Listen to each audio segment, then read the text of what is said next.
Hi, everyone. Thanks for joining. Hope you're having a great day or a good start to your day or good end to your day, whatever you may be.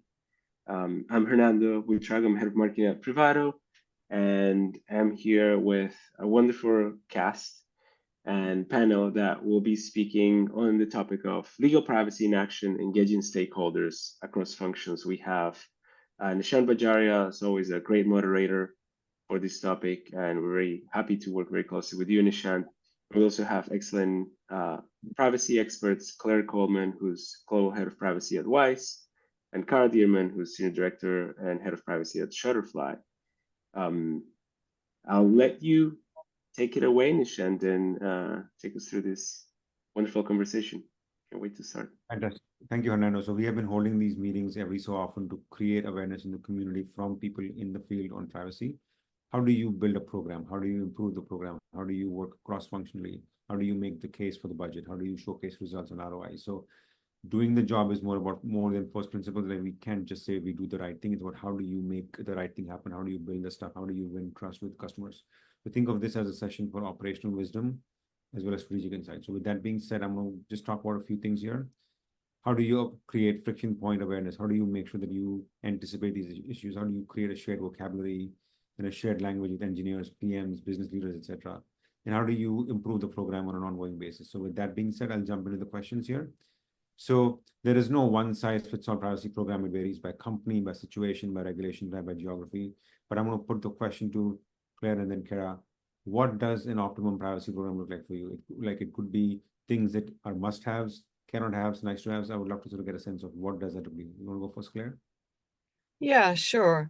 So I think for me, the optimum privacy program has really got to be one that works well for the business that you're in. So in my case, I work for high growth technology companies, and the imperatives are, to get products to market quickly.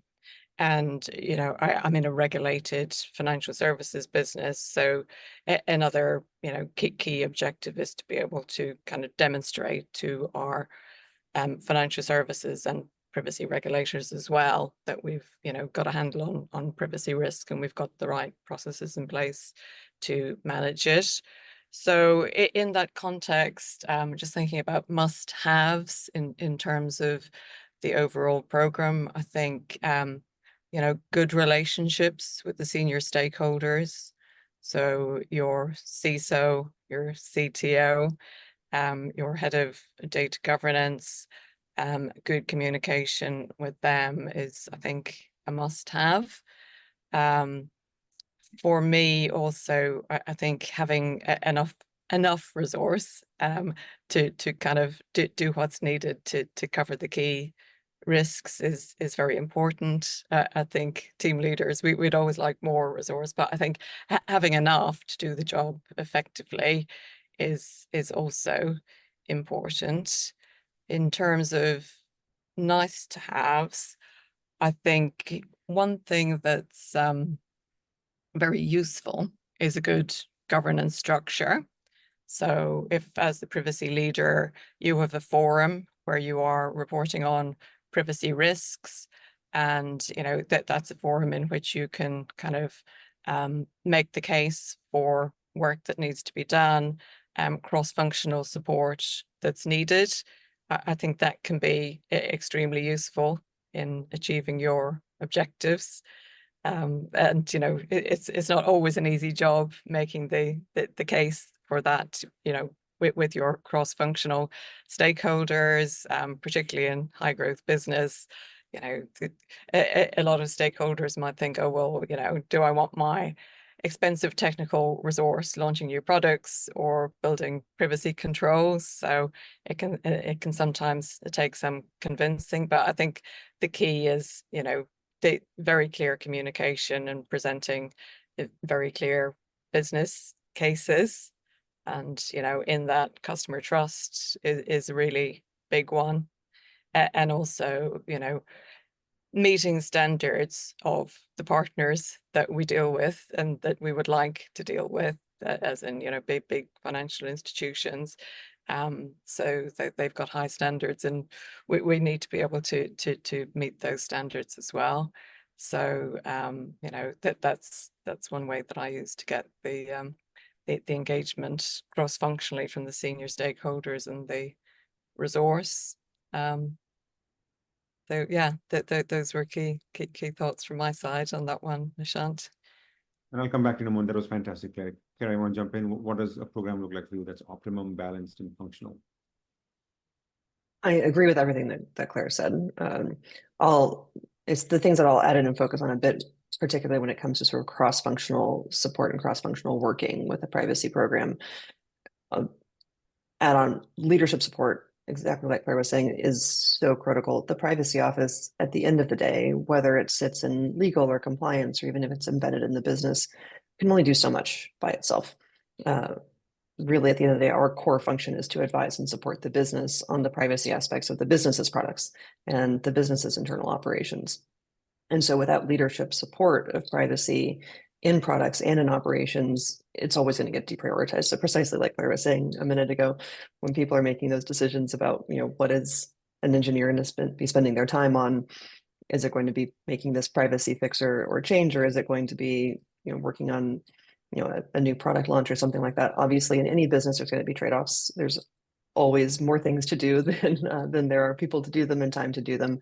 But the difference in a culture where the leadership is actively supportive of privacy, where they get it, where they're bought in, and one where it's not, where maybe you're sort of getting lip service, like, yeah, we know privacy is important, but at the end of the day, you're not getting that support. That's where those internal teams, the people who are a couple of levels below, or even individual contributors from leadership, are going to either feel like, yes, I understand this is important and I'm going to spend my time on it, or no, I really think I need to push back pretty hard on this. And so the difference in what you can get done when you have true leadership support and not is really, really significant. So I would call that really a must-have to have a really well operating privacy program. The other piece I'll bring up is awareness throughout the organization. So awareness and training of privacy issues. It's impossible for us as privacy professionals to be aware of everything that the business is doing, no matter how much we try and how many privacy impact assessments we do and engagement we have with leadership and teams. There's always going to be things that we don't know about that are happening. And so we need people in the business to kind of have their privacy spidey senses going. So awareness activities, training for specific teams on specific types of issues that those teams are going to face. So not just the broad organization-wide annual privacy training that kind of has to be 50,000 feet high, but more specific things and more specific awareness is really, I think, is really important and is a key aspect of a really well-functioning privacy operational program. Something that occurs to me at one organization I was at, as part of our data privacy day activities, we had everybody take a little privacy quiz. It was pretty straightforward. It was like 6 or 7 questions. And if you took it, then you got entered in a drawing to win a prize. Raised people's privacy knowledge, but it also gave us really good data because we were able to look back and go, oh, people don't know what anonymization means. People were really conflating it with other things, with encryption even, in ways that we weren't expecting.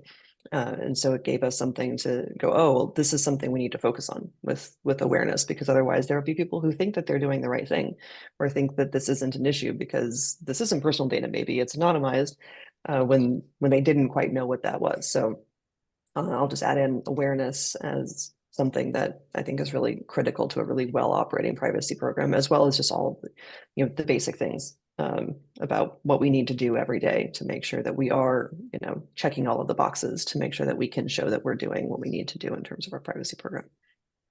Yeah, I completely agree with that, Cara, on the training.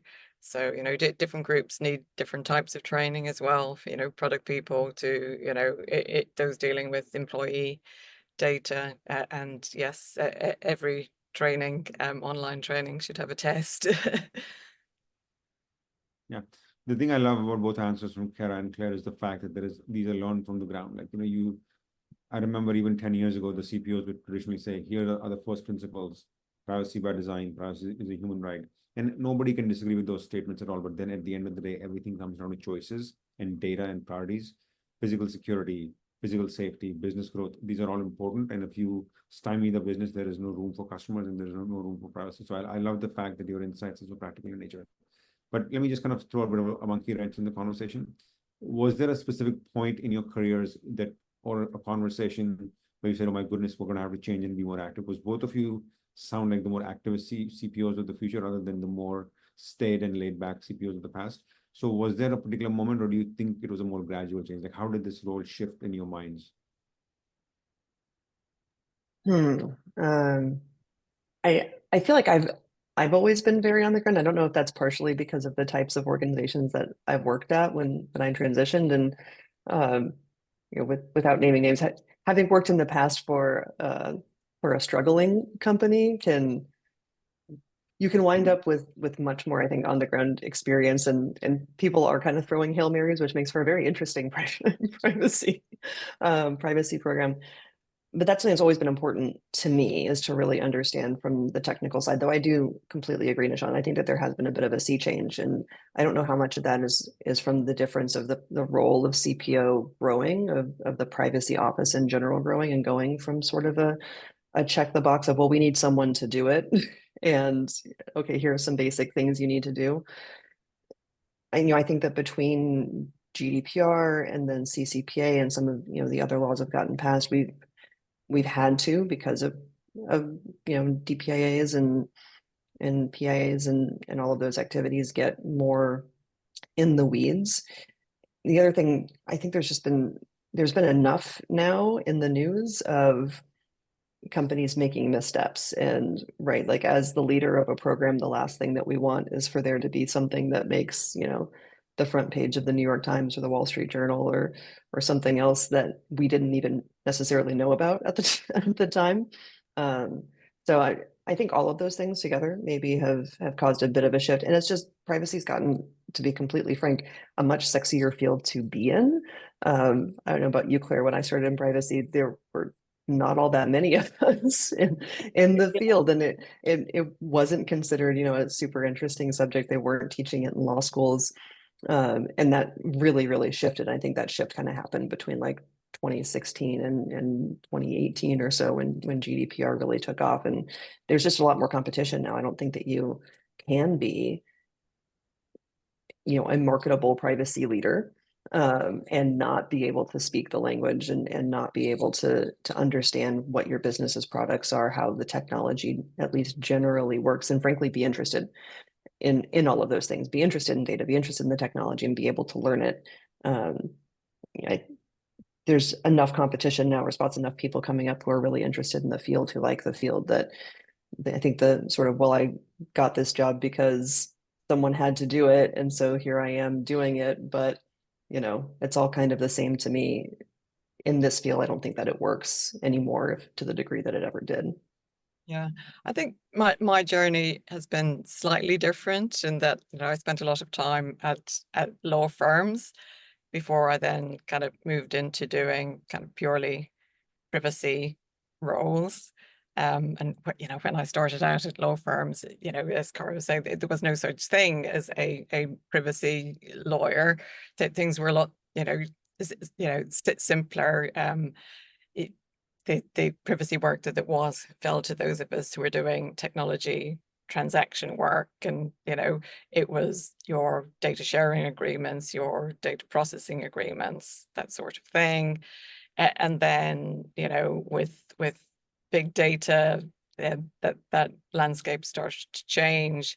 Data was a lot more available in organizations, so a lot more questions kept coming up around uses of data, that sort of thing. Again, with cloud, the footprint expanding again, so things becoming more complex. The data processing operations becoming more complex, and then with Gen AI, of course, all privacy lawyers need to be AI lawyers. But coming back to the original point, I think one thing that made me realize that I really needed to kind of get into the operational side of things was kind of taking on the GDPR data protection officer role. And you kind of look at the scope of your statutory responsibilities, and you look at what it takes to actually discharge those responsibilities in the organization. And it kind of leads you to, all of the data governance topics and information security topics. And, you know, it's quite clear that you need to kind of monitor right across the whole kind of spectrum of data processing in the organization. So I think when I went into kind of doing purely privacy roles, I probably was initially a little outside my kind of comfort zone of dealing purely with legal topics, but that changed very quickly because it was apparent that you needed to stretch quite a lot and deal with so much cross-functional, you know, project management effectively in order to discharge your responsibilities as a DPO. I completely agree. I think the project management aspect is something that's really, really important. And yeah, the things that CPOs now, to be effective, exactly as Claire was saying, need to understand and know is so far outside of just the legal aspect of things. Project management is something that is important. I think that everybody who is interested in a career in privacy, who has a career in privacy perhaps already, you know, be taking courses and trainings on things that aren't purely the legal privacy aspect of things. Take project management courses. There are some great ones on LinkedIn if your company has LinkedIn Learning. When I first got some responsibility over cybersecurity, you know, the legal cybersecurity kind of aspects of things, I went and did a week-long SANS training just in information security. I was the only lawyer in the room. I had almost no idea what I was doing, but even though that felt very much like kind of diving into the deep end of like, oh, okay, well, I guess I'm learning to crack a password today. That's interesting. But it helps give you that vocabulary first to be able to talk to your peers in the organization and to be able to sort of issue spot those things. When an incident does come up, then you understand, I think, on a much deeper level, if you've had some training outside of the pure legal space of things, of what do people mean when they're saying, you know, that this drive was accessed by this kind of bad actor. You can ask questions. You can kind of push on different things in a way that you wouldn't necessarily be able to if you didn't have that kind of training that the people in those areas may have. Certainly, you don't need to go out and have the exact same kind of training that those folks have. But I would encourage everybody, to the degree that you can, yeah, you can take courses or do things that are not purely the legal aspect, but that intersect with privacy, will be so incredibly helpful. And that's a fantastic one, Kara. I was going to ask, so historically, until GDPR came along, the main forcing function for the CPOs to become more famous in the company or to make an ask was regulation, risks of fines. Like it was, I'm oversimplifying a little bit, but it was more of a negative sort of do this or bad stuff will happen. In the last 5 years, the role has become more complex with Gen AI, the push towards efficiency, consolidation of teams and layoffs. So how has the CPO role changed? Because on the one hand, GDPR gave you a ton of power and visibility, but there was also a sense of fatigue that, oh my goodness, privacy again. We've been through this over and over again, GDPR, CPRA. So with Gen AI and efficiency, the challenge is a bit different. So how has the role become, A, maybe more challenging, but B, maybe there's more opportunity? So I'd love to hear your thoughts about it. Want to go first, Claire?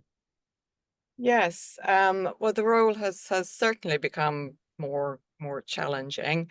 I think in my case, I've been in tech businesses for a while, and tech businesses who kind of are, you know, have a lot of machine learning models and data science teams. So the whole kind of Gen AI thing wasn't as much of a stretch for me. But I think for, you know, a lot of privacy lawyers, it is a huge stretch to kind of overnight become an AI expert. And, you know, at the moment, no matter what business you're in, if you're doing your job as a privacy lawyer, you have to be an AI expert. And the AI governance, you know, in very many companies has fallen to the privacy team to lead as well. So the role is very definitely expanding and becoming more challenging, but also you know, more interesting every day. I mean, I think most of us who are in privacy went into it because it was very interesting and challenging. And yeah, it gets more interesting and challenging by the day. with everything that's happening on the AI front. Great, but I'm gonna push you a little bit on this, Claire. So when it comes to stuff like Gen AI, cloud computing, etc., how do you get the right training? How do you make sure that you show up to these meetings prepared? And you may not be a technologist like writing code per se, but you have enough Yeah. conversations to speak intelligently. How do you get to that point? Yeah, I mean, I think I'm probably fortuitous in that, you know, all my career I've been a tech lawyer. So I've got quite a good understanding of technology, even though I don't code myself. But I think quite early on, I kind of learned to speak the language of my technology colleagues, so that I could, you know, always understand the topic that I was talking about, whether it was in relation to a, you know, a contract or something else. I do a huge amount of reading, also to keep up with things, particularly at the moment on Gen AI. But I would say a huge amount of my learning has been on the job. So as topics come up, you know, first, oh, we're doing an AI chatbot, you know, kind of working very closely with the colleagues in technology and data science to, you know, discuss the detail and, you know, get the download from them as to how it actually works.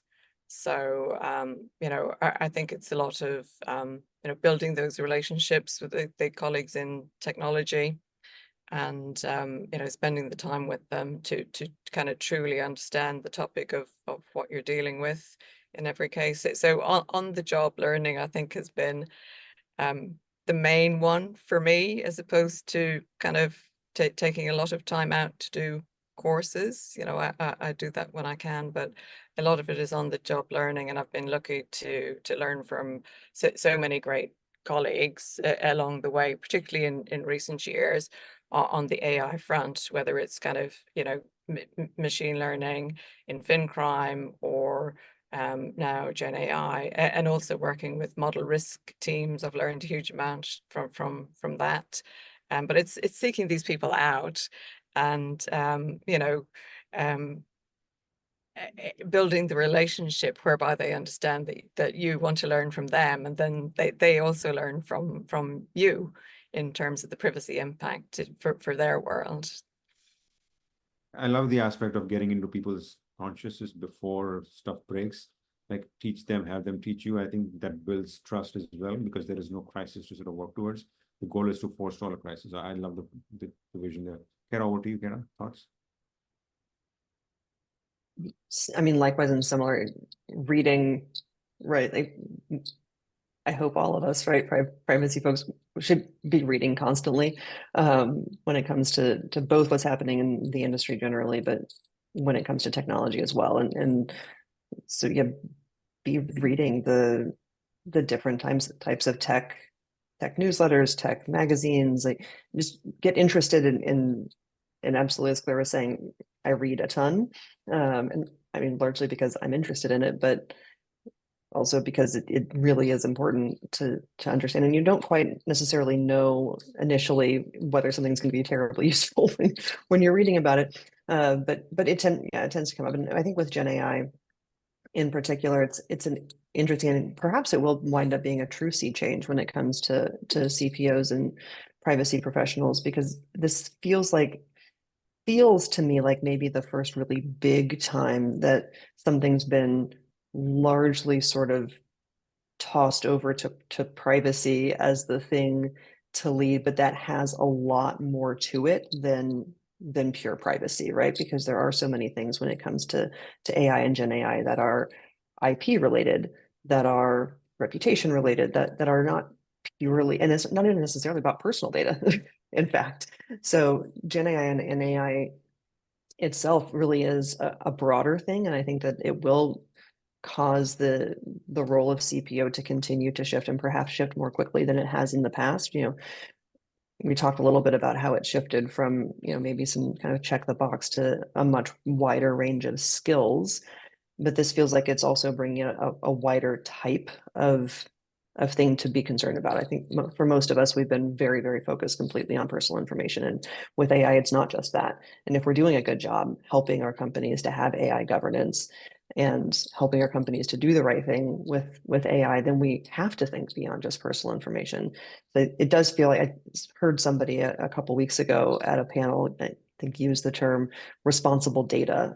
And maybe that is, kind of really where what we have been calling the privacy office is going, to really a broader idea of responsible data use for companies that will encompass more than pure privacy, that will encompass things that go beyond that. And I find, personally speaking, the ethics of AI in all kinds of ways to be really fascinating. And I think that's another way that we as privacy professionals can help contribute to our companies too, is by leading some of those discussions and talking about some of those things. There's some really interesting discussions to be had, especially depending on your company, about generative AI and what that does to creators. And is generative AI art or not? And if we have a community of of artists or makers that we support, should our company be, what kind of role should we have? So there's some really fascinating, I think, ethical aspects of AI, and that isn't even touching some of the environmental aspects of AI and some of these computing models that take up a tremendous amount of energy, when maybe our companies are also concerned about ESG and environmental aspects too. So there are a bunch of different pieces with AI that I think really is shifting the way that CPOs can show up for their companies, and certainly the types of things that we need to be thinking about and expanding our skill set to be considering too. Yeah, I think it's just a whole another level of how, how central data processing is just to the day-to-day business at every level, from strategy down to, the BAU operations. And I think it is a real opportunity for privacy teams who, are now leading on AI governance, because I guess, we've shown through work on DPIAs that we can do those kind of analysis. We've kind of built our muscle on managing cross-functional projects through a lot of the work we do as well. And I think when it comes to AI, I would always say, this is definitely not just a privacy issue. There is so much more to it, and it goes to, every single part of the business. And when it comes to governance, there are so many groups that need to be really, really plugged into and involved in it. But if privacy is leading that, it definitely means that you've got a kind of a fairly senior position in the organization, given how central it is becoming to everything that happens. Awesome, and this is great. So we're roughly at the midpoint here. So typically webinars like these take questions at the end, but if the audience has any questions, please send them along. We'll try and incorporate them into our ongoing conversation. So if you want to wait till the end, that's fine. But if anybody on the attendee side has questions that they want to ask, please send them along and we'll try to take them up. So in anticipation of that, let me move on to the next question, folks. What interaction models make sense in terms of privacy attorneys or CPOs or soon to be CPOs will work with engineering and PM teams, etc.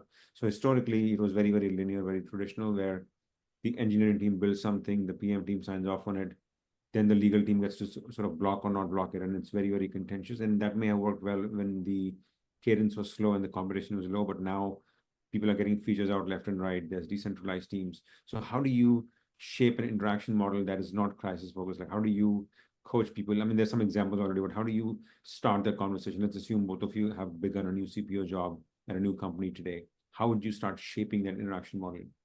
Claire, you want to go first, Claire?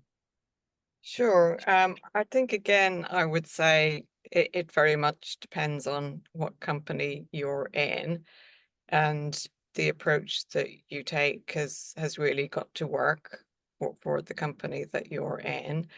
And I've seen different models work. So, I've seen models where, the privacy sign-off is a gate, both at the kind of initial concept stage to make sure there's no showstopper and, get your privacy by design conversation. So the product teams are, you know, required to come early for a light review, and then they're kind of required to engage later in the design stage for a review and sign off.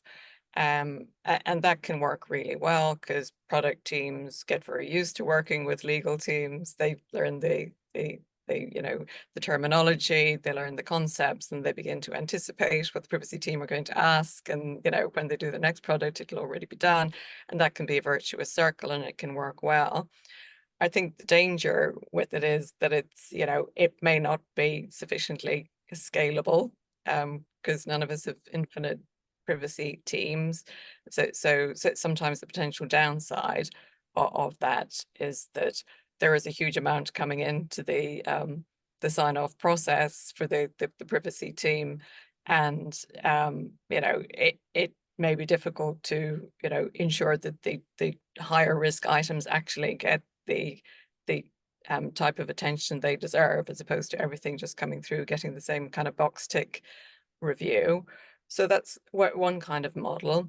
I think another model is where there's a lot more devolved responsibility to product teams, and that can work well also, and maybe a better fit for certain businesses. But I think for that to work, you need to have, you know, good policy, procedure, and in particular guidance and training for those teams, that they, you know, understand the principles, not just what they are, but how to apply them in all the given situations. So I think they not need a lot of written guidance, and then it also needs to be really clear to them when they do need to engage the privacy team. So for those, if you're in Europe, your high risk processing items that need a very detailed written DPIA, they need to know to come with those. Anything novel, anything that's high risk processing for GDPR. So I think that both those models can work, but yeah, I always say that I think you got to really make sure that it works for the environment that you're in, and look at how other groups in the company are working, and make sure that you're not doing something that you know, really won't fit with the way of working in the organization.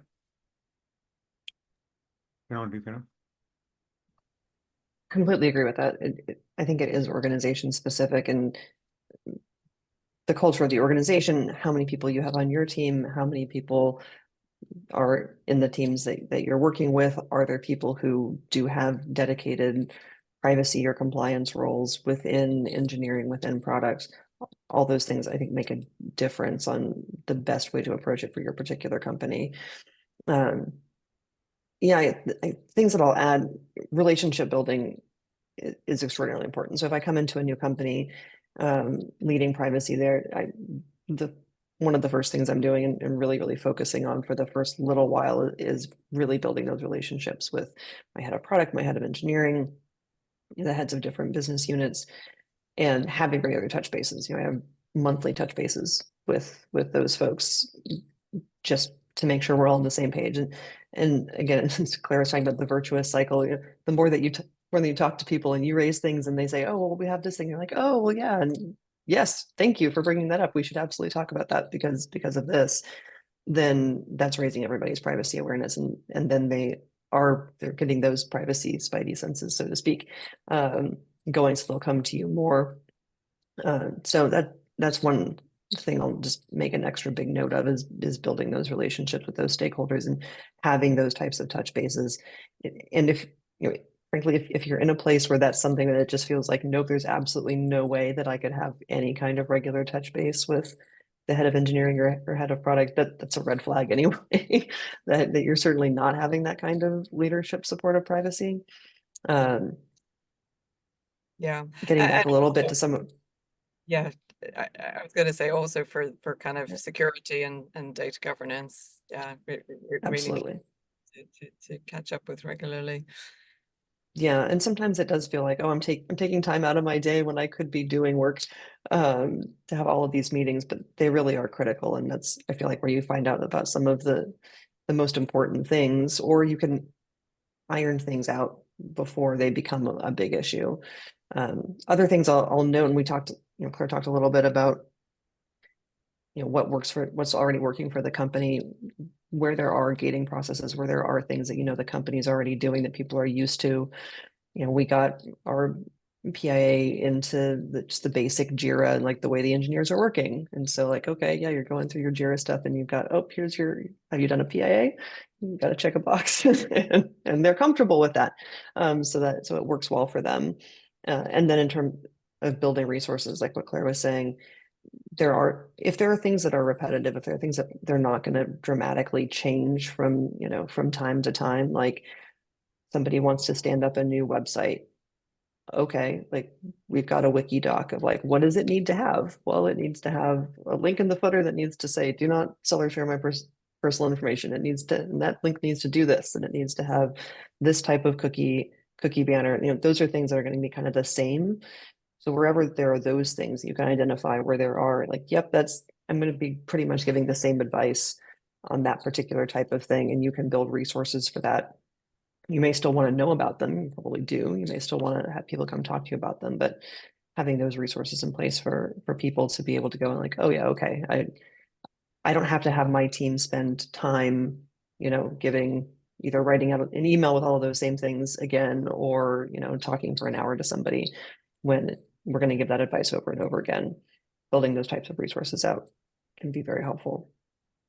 And I wish I had the two of you to work with like 10 years ago, because I remember back then the CPOs routinely said, hey, engineers, write your code when you have something to should come talk to us. And the engineers would say, CPOs, this is code, you can't understand code. So both entities had built this wall around each other. And it was foolish because it only worked when there was a real crisis, and we don't want to have to work together only when there's a crisis. So I love the proactive, gradual nature. All relationships, personal and professional, build gradually. It's very rare to sort of have something all defined at the outset. So I love the progressive mindset. And on to the next question. I remember, and this is public information at this point, when we got hit with the first consent decree at Nike, it became a big deal at the company because we were an extremely powerful company in Oregon, but somehow the Dutch TPA wanted to make life hard for us, and it didn't make sense as to what does this TPA mean. And all these engineers and PMs got very excited, and people emailing each other using terms like judicial precedent, restraint. I'm like, do you even know what these words actually mean? And the attorneys were asking questions like, is this data deleted? Engineers would say, of course, the data's gone. Except there is a big difference between like deleting the data completely versus creating a disconnect between two tables versus encrypting the data. So these words have meaning. And sometimes it's very hard to come up with words with the right shared meaning for the legal perspective and the engineering perspective. So how do you create that shared vocabulary where you understand what things actually mean from each other's perspective and have a shared common definition? So it's kind of a vague question, but I would love to see, is it one artifact? Is it training? Is it like a tool? How do you make sure that when legal says delete and engineering says delete, you mean the same thing? Kara, I'll go to you first this time. Oh, I hate to say again, that's kind of situation specific, but it sort of is. There are things that you can do, obviously, that are probably going to be helpful everywhere. Like the special, targeted training, like we talked about earlier. So having record like live training with your engineering teams, with your product teams, with your marketing teams, where you can really customize that to them, and be getting questions back from people. We had one kind of trying to get people to switch a mindset from PII, from personally identifiable information, to personal information or personal data, which is really where things have shifted for us, and helping people understand that when we talk about this, we're not just talking about names and social security numbers and addresses. We're talking about all of these things if they're connected to a person or able to be connected to a person. And it's been helpful to be able to have live trainings for those teams to help kind of drive some of that home, and to be able to give examples. And you can see sometimes in the room or virtually, if things seem to be clicking for people. So I found that helpful. Working with your InfoSec and data governance teams, they often have their own internal definitions of different types of data that usually don't line up terribly well with privacy's ideas. You can wind up with, you're talking about sensitive data, they're talking about highly confidential data. Are those the same things? Are they different things? They're probably different things. Do you need to get additional definitions that data governance or InfoSec are using for the types of data that are important to you? That can be helpful as well. but yeah, I think a lot of it comes down to some specifics and understanding, what works for your organization and what doesn't, and where can you make those training and awareness, pieces come through. But I recall that Claire had what I love it and completely taking away and stealing an idea of this. So I'm gonna cut you off, Nishant, and kick it over to her. On the PII point, I think it was, yeah. So that's a particular bugbear of mine, because because of the actual difference between PII and personal data, at least GDPR personal data. So I mean, in general, I make sure that the terminology is clear and consistent across, policies, procedures, guidelines, and also advice. So when I am giving, and my team are giving written advice, we use where we use the term personal data. We have a wiki that we link, which has the full chapter and verse of what is personal data, with all of the examples, all of the explanations, but also the explanation of how it's different to PII, and then what anonymization is also. So that's just a resource that we kind of link, so that if someone is wondering, what we mean when we say personal data, that they can just click through and verify for themselves. Working in a financial institution, that confusion of sensitive data happens a lot as well, because people will say, okay, PCI data is sensitive, and of course it is in the kind of normal kind of dictionary sense of the word, but your privacy lawyer probably means, in GDPR terms, special category data relating to, protected characteristics. So again, I think it's, just repeating the concepts a lot in training, in conversations. If there's a doubt as to, what we're talking about, then just, stop and say, can I clarify? Actually, I had a call just before this where someone said, oh, we proposed data sharing, but there's no PII. And then when you ask the question, yeah, there's definitely personal data get going over, and the data protection impact assessment needs to be documented in that case. So yeah, it's good kind of written materials, and repeating oneself a lot. And then there's also the whole data classification policy and implementation of it, which is something that's very important in organizations, and the privacy team getting involved in working with data governance in kind of implementing that policy as well throughout the organization. I think that will kind of iron out any misalignments on what the terms mean. Yeah, That is fine. as you're talking, Claire, it occurred to me as well, sometimes when you have different types of intake forms, whether that's, like a PIA intake form, or, we have contract intake forms, and you can structure things sometimes in a way to be teaching as you're collecting the information. So, for instance, you might have a contract intake form and it's saying, would this vendor have access to personal information? And then you get a whole bunch of people just going, no, nope, absolutely not, nope. And then somebody has to take the time to, somebody has to go in and take the time and look at it and be like, whoa, wait, are you sure? And then go back and talk to them. And what we wound up doing was switching that. So instead of saying, does it's okay, here are 10 different categories of things, and click all the things. Exactly. Click all the things that the vendor would have access to. And then the very last one is none. And so, miraculously, right? You get much better data. And at the same time, people are going, oh, really? Oh, I didn't know that IP address could be personal data, could be personal information.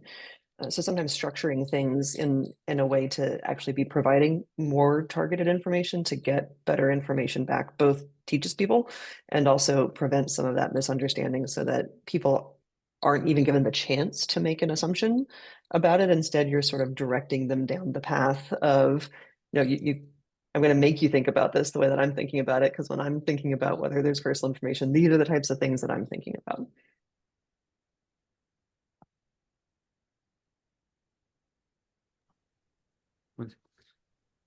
So we have a question from somebody on the attendee list. When when AI takes over coding, what do you anticipate the challenges will be? Will your job become easier or harder? Wow, when AI takes over coding. Is that the question? Exactly. Yeah. One second. Yeah.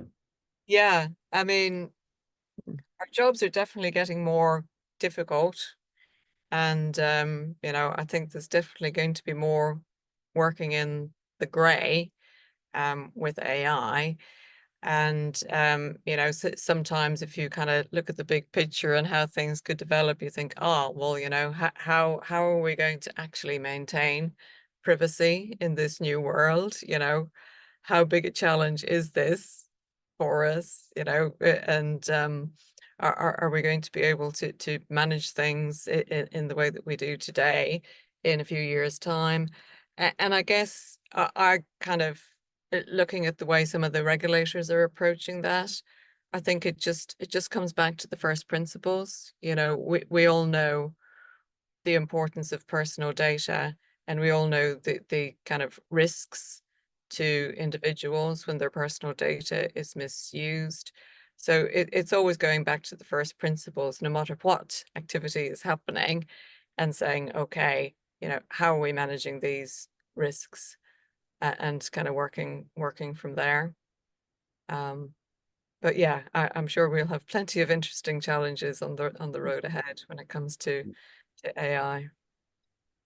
Yeah, And and just to clarify, looking back at the Kara, questions, real quick, Kara, the question is, what happens when, I'm not necessarily saying engineers go away and AI takes over, but how do you get to a world where the models are writing code and not just engineers? How do you see that changing your job, making it harder? Or do you think the code will be better and more privacy aware because the models know what to look for, as human beings may forget? So that's kind of the general question here. yeah, I mean, I'm looking at the question. I don't know that you can just feed.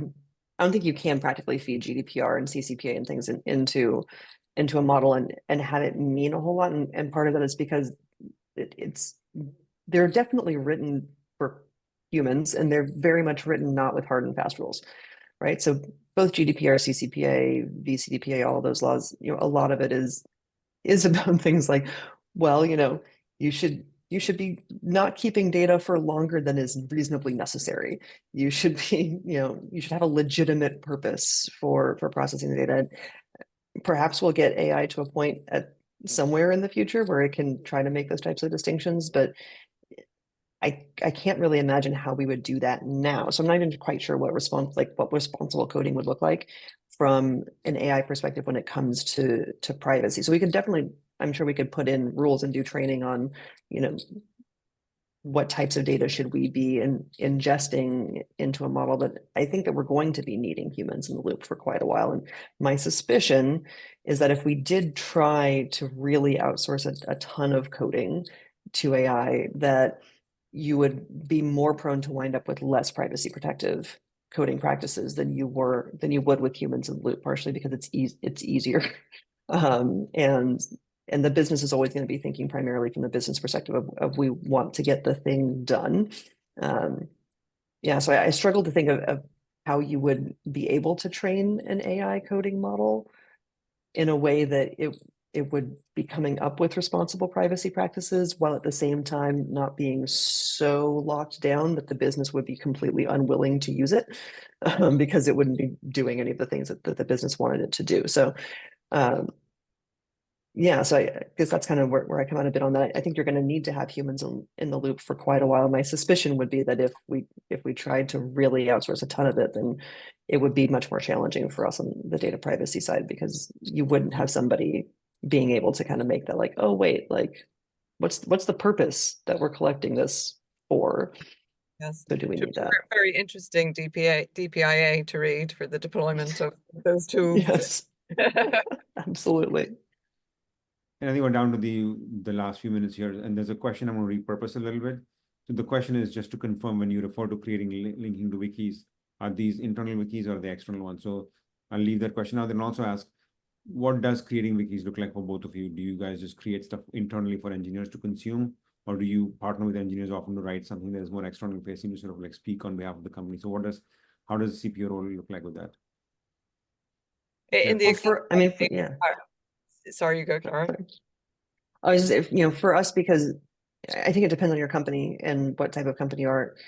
In a B2B company situation, you absolutely may want to have more external facing things because your customers are caring about that. For us, it's primarily internal. We have, you know, an internal privacy SharePoint site with a privacy resource center that's accessible on our internal intranet, and so that's where we put those types of resources.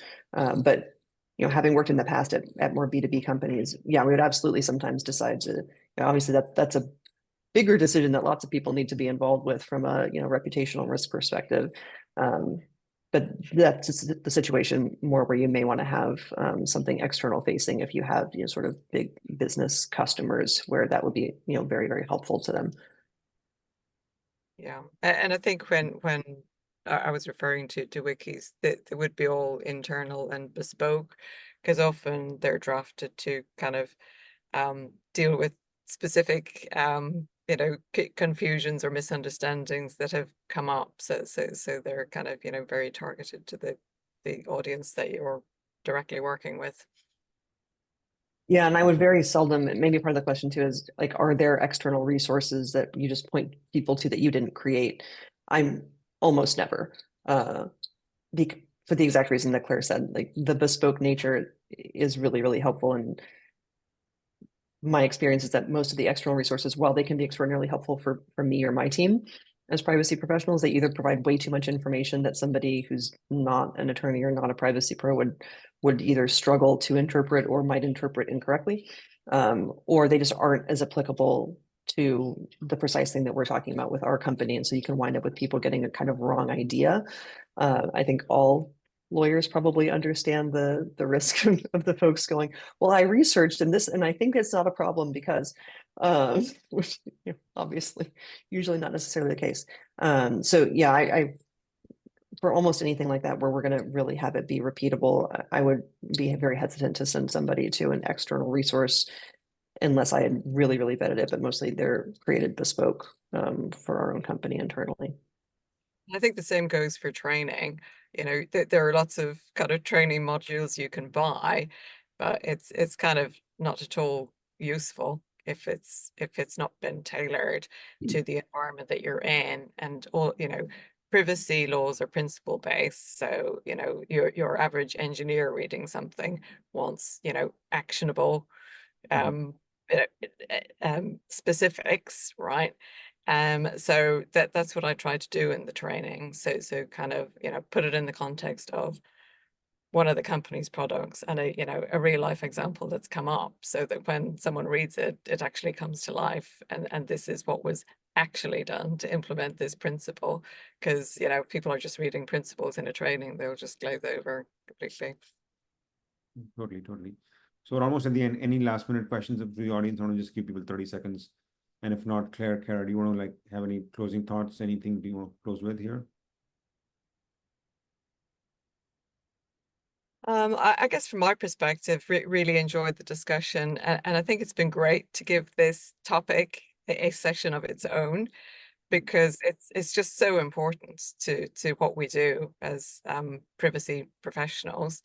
And yeah, it's you know, I think it's essential to our success in the role to pay attention to all of the things we've discussed in the last 50 minutes. Yeah, agree. This has been a great discussion and really appreciate Nishant and Pravada for hosting a discussion specifically on this. My closing thoughts really come back to the relationship building. Really focus on the relationship building. Don't give it short shrift. It's really, really important. And get excited about your company's products. You know, get curious. The best conversations that I've had with our engineering teams usually start with, oh, that sounds really interesting. Tell me more about it. And people love to talk about it. People love to talk about what they're working on. They love to talk about the things that they're doing. They love to talk about, you know, the cool things and products that the company is working on. And we can sometimes become, you know, a department that people don't necessarily love to talk to, or we can be seen as a blocker. And I think starting from that perspective of, I'm curious, I'm excited, I'm part of the company too, I want the company to succeed, and I love our products. So yeah, like this is really exciting. Let's work together to make it happen. When you get a reputation within the company for being that kind of a lawyer, for being that kind of a privacy professional, people are usually pretty happy to talk to you. Like they know that, yeah, you may ask for something to be changed, or you may say, oh, we got to do this thing, but you can definitely start getting that reputation for like, no, this person, like she's business minded, she's savvy, she gets it, she's excited about the products like we are, and we are really working together on a team as opposed to, you know, being adversarial. So I guess that's my parting thoughts, or build that teammate relationship, that you're part of the company too. You're just as excited about the company and its products as anybody on the engineering or product side. And on that note, we're out of time. Thank you all so much for coming. Fernando, please send people the link to the privacy engineering community. We have a community of privacy professionals, and we call it a privacy eng community, but it includes attorneys as well, because we're all engineers, we're all technologists. So that community enables people to exchange ideas, get jobs, get leads, whatever else comes in your mind. It's a safe space. So please join the community on Slack as well. So, and we will look forward to this conversation to continue. We will have our webinar schedule coming up as well. Thank you, Claire. Thank you, Kara. Thank you for talking to us this morning. Thank you to the audience as well. A wonderful Pleasure. weekend. I'll talk to you guys soon. Thank you very much. Thank you.